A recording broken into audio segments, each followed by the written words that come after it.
Glória a Deus, exaltado seja o nome do Senhor, amém? Eu saúdo a todos os irmãos com a graça e com a paz do nosso Senhor e Salvador Jesus Cristo, amém? Em primeiro lugar, quero agradecer a Deus pela saúde, pelo privilégio que tem me dado de estar mais um dia na sua casa, cultuando o seu santo nome e podendo falar um pouquinho dele. Eu quero agradecer a vida de cada um, a vida do pastor Daniel, meu pastor, que vem organizado esse evento junto com o presbítero, o irmão Marcos e toda a diretoria e organização desse evento.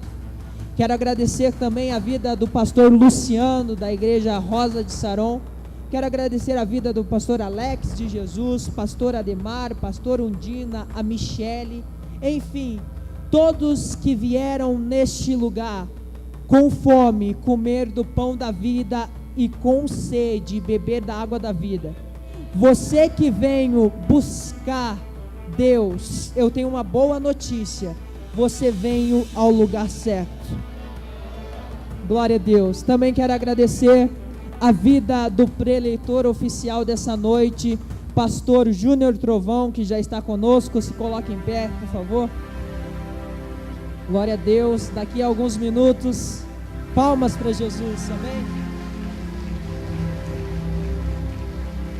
Glória a Deus. Daqui a alguns minutos trará a palavra do Senhor, amém? Enfim, sem mais delongas, abra sua Bíblia comigo num texto muito conhecido, talvez um dos textos mais áureos da Bíblia Sagrada, o texto de Isaías, capítulo de número 53, versículo de número 5. Isaías, capítulo de número 53, versículo de número 5, para breve meditação da igreja. Glória a Deus. Aleluia. Glória a Deus. Isaías 53, 5, quem achou, diga amém. Aleluia. Vamos ler a palavra do Senhor. A palavra do Senhor diz assim: mas ele foi ferido pelas nossas transgressões e moído ou esmagado pelas nossas iniquidades, e o castigo que nos traz a paz estava sobre ele, e por suas pisaduras fomos sarados. Glória a Deus por isso. Feche seus olhos. Quero fazer uma breve oração, mesmo assentado como você está, porque eu não consigo pregar ou falar de Jesus sem orar. Amém. Santo Deus, maravilhoso Pai, Tu és santo, Tu és digno, o Teu poder, a Tua misericórdia dura para sempre. Senhor Jesus, eu venho te pedir perdão pelos todos os meus erros, todos os meus pecados, tudo aquilo que eu fiz que não te agradou e não provém da tua vontade, e perante na posição de maior de todos os pecadores, como disse Paulo, eu venho clamar pela tua graça. Eu clamo, Senhor, que o Senhor venha falar com a tua igreja nessa noite, de uma forma única, de uma forma poderosa. Senhor, fala conosco a partir de agora, no teu santo nome, amém. Meus amados e queridos irmãos, salvos pelo sangue de Jesus, mais uma vez estamos diante da presença de Deus e da sua palavra. E antes de eu começar a pregar essas breves palavras, eu quero fazer uma pergunta para você. Tal pergunta com 3 alternativas, melhor, 4 alternativas. E a alternativa que você achar correta, você levante a mão. E a pergunta é a seguinte: por que Jesus morreu? A primeira alternativa é: Jesus morreu para nos livrar da morte. Quem crê assim, levante a mão. A segunda alternativa é: Jesus morreu para nos livrar do diabo. Quem crê, levante a mão.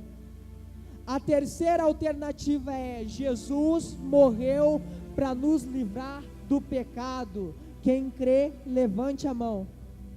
E a quarta e última alternativa é: Jesus morreu para nos livrar de Deus. Quem crê, levante a mão.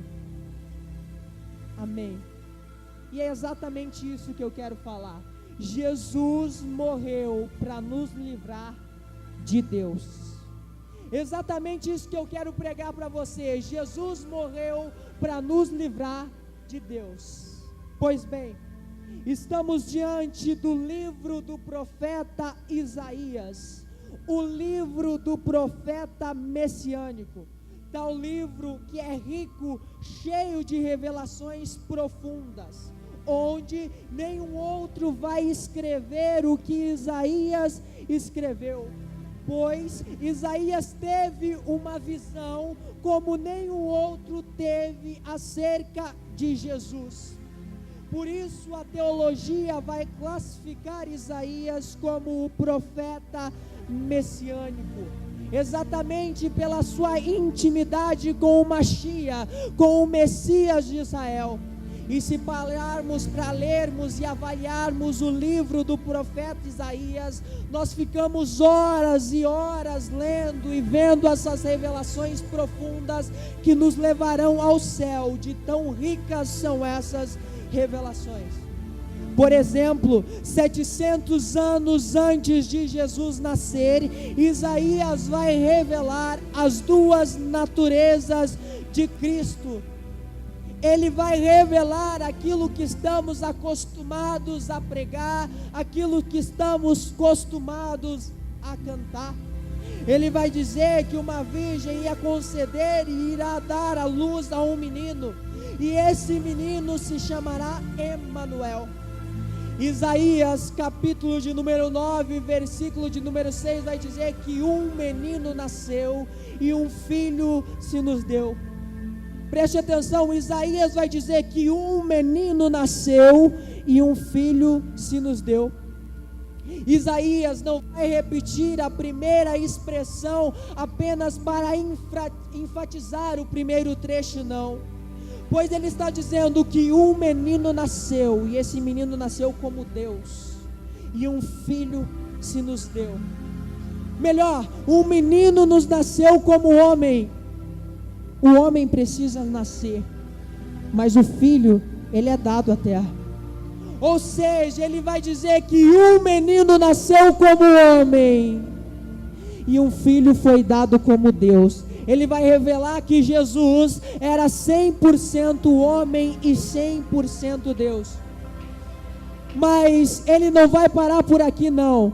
Ele vai dizer o seguinte: e ele se chamará Emanuel. Muitos de nós cremos e aprendemos que Emanuel é Deus conosco, mas na verdade Emanuel é a junção de três palavras, Immanuel, ou seja, Deus dentro do barro, Deus dentro do homem. Parece que Deus conosco é Deus andando conosco de mão dadas pelas suas, mas é mais profundo que isso. É Deus dentro de nós. Deus não anda de mão dada com nós nas suas, mas Ele nos pega no colo. Glória a Deus, eu dou glória a Deus, pois estou pregando para um ministério onde tem homens e mulheres que carregam a glória e a presença de Deus dentro de você. Glória a Deus. Enfim, então o livro do profeta messiânico nos dá horas e horas de revelações, de estudos proféticos como este. E essa noite eu quero comentar um dos textos mais lindos e mais profundos. E se avaliarmos com atenção, vamos ver que é um dos textos mais pesados da Bíblia Sagrada. O livro do profeta Isaías é dividido em duas partes. Isaías tem 66 capítulos e ele pode ser dividido como a nossa Bíblia. A nossa Bíblia, ela tem 66 livros e ela é separada por Velho e por Novo Testamento. 39 livros no Velho, 27 livros no Novo Testamento. O Velho Testamento, ele fala com Israel. Nós vemos um Deus falando com Israel. Mas nos 27 novos livros do Novo Testamento, nós vemos Deus falando com uma nova Israel. Simbolicamente, se você torcer as páginas dos 39 primeiros livros, parece que elas sangram. Mas no Novo Testamento nós vemos um Deus apaixonado que diz assim: vinde a mim todos que estão cansados, sobrecarregados, que eu vos aliviarei. Glória a Deus por isso. Enfim, e se pegarmos Isaías e colocarmos nessa mesma visão, vamos entender que Deus está dando dois discursos diferentes. No primeiro capítulo, até o capítulo de número 39, Isaías está mostrando um Deus que parece que está irado com o seu povo. Na verdade, ele não estava irado com o povo de Israel, mas ele estava irado com o pecado do povo de Israel. Nos 39, primeiro capítulo, nós vemos um Deus irado. Mas de repente, num passe de mágica, ele não trata mais o seu povo como servos, mas agora ele vai tratar o seu povo como amigos.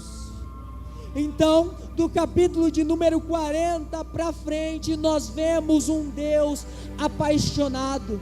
Tanto é que no capítulo de número 43 de Isaías, ele vai dizer assim: eu te chamei pelo teu nome e tu és meu. Ei, se vocês passarem pelas águas, vocês não vão se afogar. Se passarem pelo fogo, ele não vai te queimar.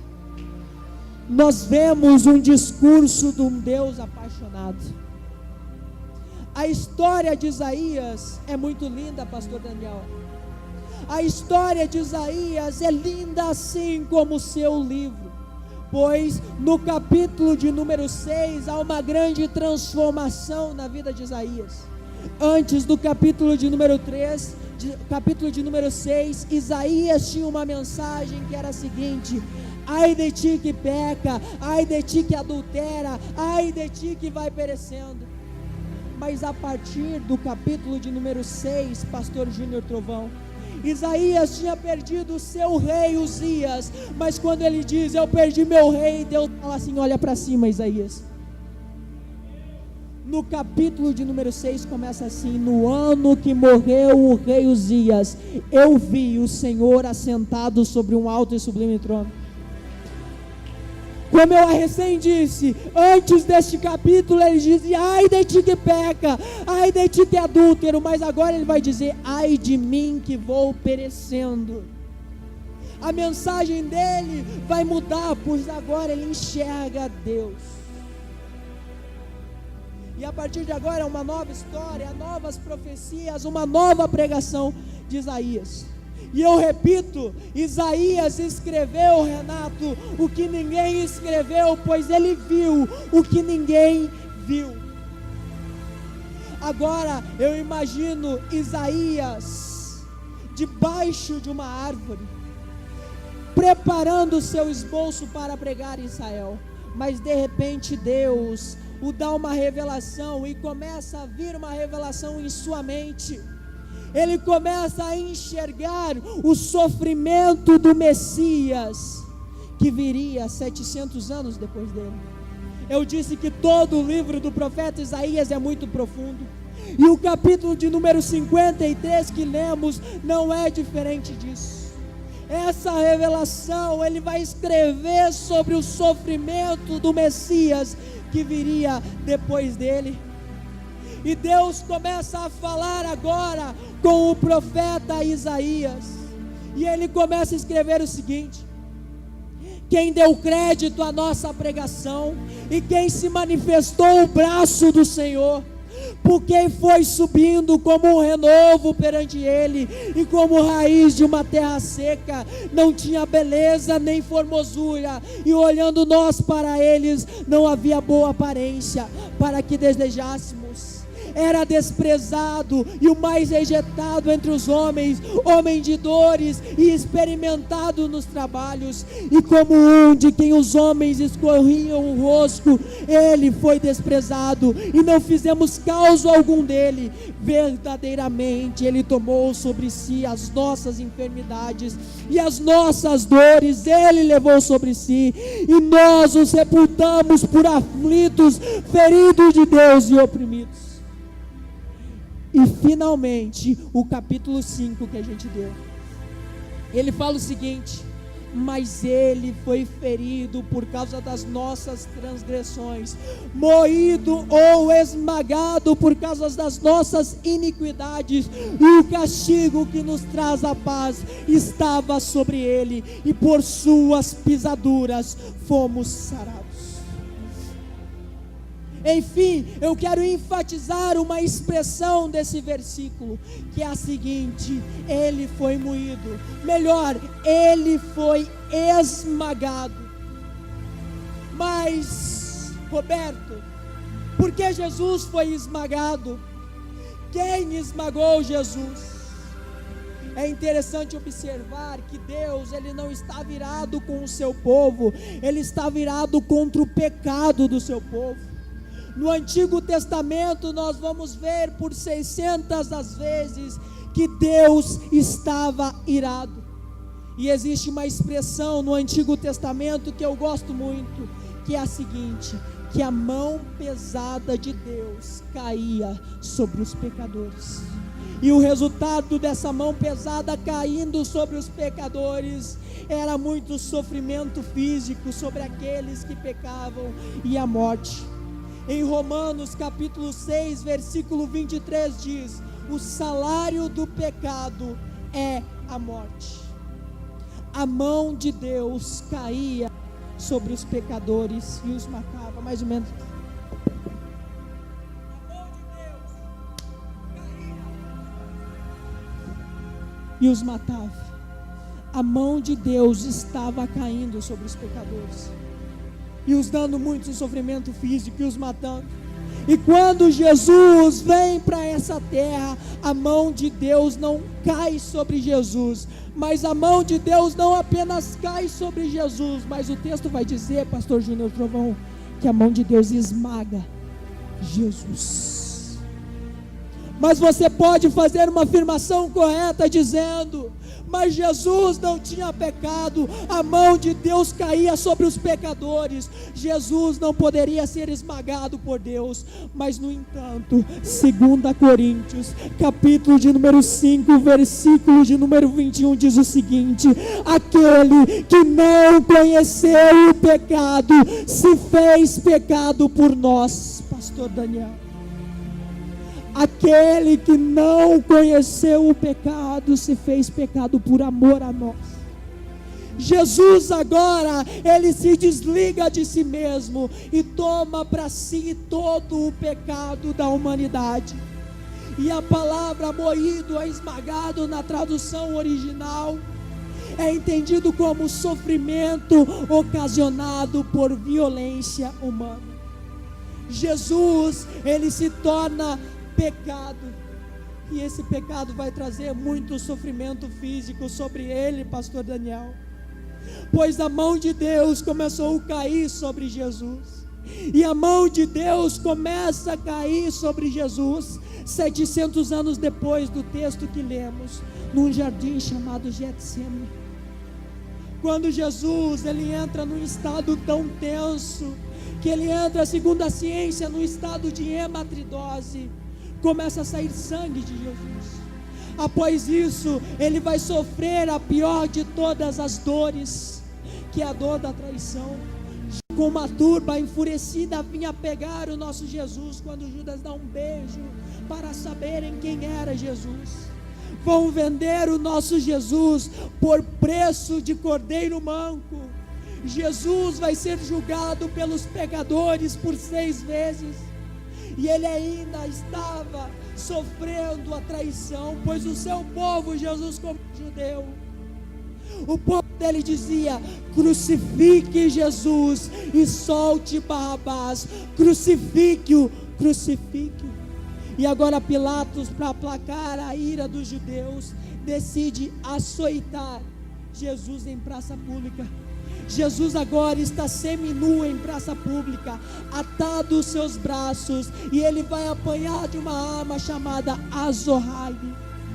Arma essa que tinha 4 tiras, na ponta de 4 tiras, pedaços de ferro, pedaços de ossos, que batiam nas costas do nosso Jesus 39 vezes.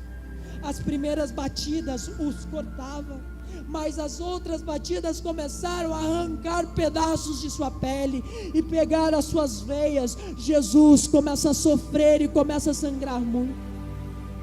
Após isso, vão envolver o nosso Jesus num pano, vão jogar ele numa cela úmida, fédida, escura e fria.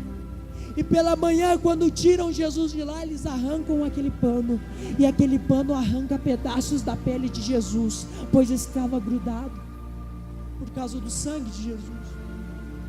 E agora ele é condenado a carregar uma cruz por meio quilômetro, uma cruz de 30, 40 quilos. Ele não aguenta mais, e um homem lá da África, Simão de Cirene, ou Simão Cirineu, o ajuda a levar a cruz. Jesus, ele vai ser crucificado. Eles pregam as mãos e os pés de Jesus. Jesus estava com uma coroa de espinhos, com 72 espinhos na cabeça, que perfurava a sua carne. Jesus estava pendurado, e ele estava sofrendo tudo isso calado, pois segundo a ciência, quando gritamos, há um bloqueio no cérebro, que por milésimo dos segundos nos impede de sentir dor. Mas Jesus aguentou tudo isso calado, pois ele sabia que a mão de Deus estava caindo sobre ele. E agora, após uma frase conhecida que dizia: está terminado, está acabado, está consumado, Deus esmaga Jesus. E agora Deus apresenta à humanidade publicamente, claramente, o caminho pela qual pode se livrar da sua ira. A ira de Deus é a reação justa dele diante do pecado. Todos pecaram, os judeus pecaram, os gentios pecaram, desde Adão até os dias de hoje. Ninguém está impune, todos pecaram. Pastor Daniel, não há nenhuma exceção, todos pecaram. A humanidade está debaixo da ira de Deus, ou seja, ela está sujeita a ser castigada pela ira de Deus a qualquer momento. Essa é a situação que nós nos encontramos, debaixo da ira de Deus, debaixo das mãos pesadas do Senhor. Mas de que maneira então Deus pode aplacar a sua ira? De que maneira a ira de Deus pode ser satisfeita? Pois, como diz a carta aos Hebreus, terrível coisa é cair nas mãos do Deus vivo. Como escapar dessa ira terrível que pode nos matar a qualquer momento? O próprio Deus vai nos apresentar, vai nos propor isso. Em Romanos capítulo 3, versículo 25, diz que Ele propôs seu Filho Jesus Cristo como propiciação pelos nossos pecados, como propiciatório. Aquela tampa de 1,10 m por 60 centímetros, feito de ouro puro, no dia da expiação de Yom Kippur, onde o sumo sacerdote despejava sangue sobre ela, e o pecado do povo assim era coberto, assim era perdoado, e assim Deus era satisfeito com esse sacrifício, com esse sangue, e a sua ira era aplacada até o próximo ano. E isso que o texto de Romanos, o texto de Coríntios, o texto de Isaías que lemos diz que Deus ficou satisfeito, que Deus ficou alegre, pastor Júnior Trovão, em esmagar Jesus. Você pode sair daqui pensando, mas Deus é um Deus ruim, Ele é irado. Pelo contrário, Deus, Ele é bom, Ele entregou o seu único Filho como propiciação dos nossos pecados. Mas você pode pensar, Ele é o amor, Ele não precisa se irar. Mas eu tenho uma coisa a te dizer: Deus jamais terá comunhão, Deus jamais terá aliança com o pecado por um único motivo: Ele é santo.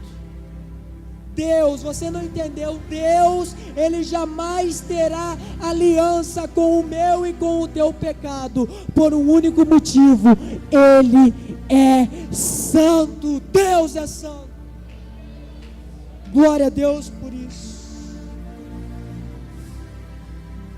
Existe algo. Deus, Ele é um Deus irado. A qualquer momento Ele pode pesar as suas mãos sobre nós. No ano de 1741, nos Estados Unidos, em meio ao renascimento, Deus vai levantar um homem chamado Jonathan Edwards. Jonathan Edwards pegava uma pregação muito leve, que era assim: pecadores nas mãos de um Deus irado. Onde as pessoas não aguentavam ouvir e vinham até a frente, na metade da mensagem, dizendo: Senhor Edwards, para de pregar, nós não aguentamos mais, Senhor Edwards, Deus vai nos matar. Deus não mudou, Ele continua sendo um Deus irado. Deus jamais vai ter aliança com fornicação. Deus jamais vai ter aliança com o pecado. Deus jamais vai ter aliança com o adultério. Deus jamais vai ter aliança. E a mão dele está sobre nós. E ele pode nos matar a qualquer momento. Como o pastor Júnior Trovão diz: ninguém sai daqui inocente essa noite. Ninguém sai daqui inocente. Depois dessa palavra que Deus é um Deus irado e a qualquer momento a sua mão pode cair sobre nós, é muito perigoso continuar no pecado, é muito perigoso continuar no erro. Deus deu talvez o último aviso para muitas pessoas aqui: se agarre com Jesus, Ele é a propiciação. Pega o microfone, eu quero entregar uma autoridade pentecostal nesse momento. Preste atenção, escute, se prepare para glorificar a Deus. Oh, aleluia! O cordeiro sem pecados não podia ser esmagado, mas foi porque ele se fez pecado. Mas no princípio, Deus, Ele não esmagava ninguém, Ele apenas moldou o barro. Eu imagino agora, depois do pecado do ser humano, Deus não moldava mais ninguém, Felipe. Deus esmagava o homem. Deus esmagava o homem. Pastor Júnior Trovão, os anos vão passando e eu imagino Deus pensando: estou cansado de esmagar, estou cansado, eu quero voltar a moldar o homem. E de repente Jesus se levanta e diz: Senhor, vamos começar tudo de novo. E agora na ceia, pastor Daniel, Jesus vai dizer: é estabelecida uma nova aliança. Agora a mão de Deus, ela cai sobre os pecadores. Ela caiu sobre a vida do meu pai. Eu tive um câncer na cabeça, mas ela voltou a moldar. Ela voltou a moldar. Ela voltou a moldar pelo sangue de Jesus. Levante sua mão. Eu vou profetizar e já vou entregar para o irmão Jonas. Eu sei que tem muita gente aqui que tem algum parente no tráfico, algum parente nas drogas, mas essa semana a mão de Deus vai cair sobre eles, vai cair, mas não é para matar, é para moldar, é para moldar, é para moldar. Glória a Deus por isso, aplauda Jesus.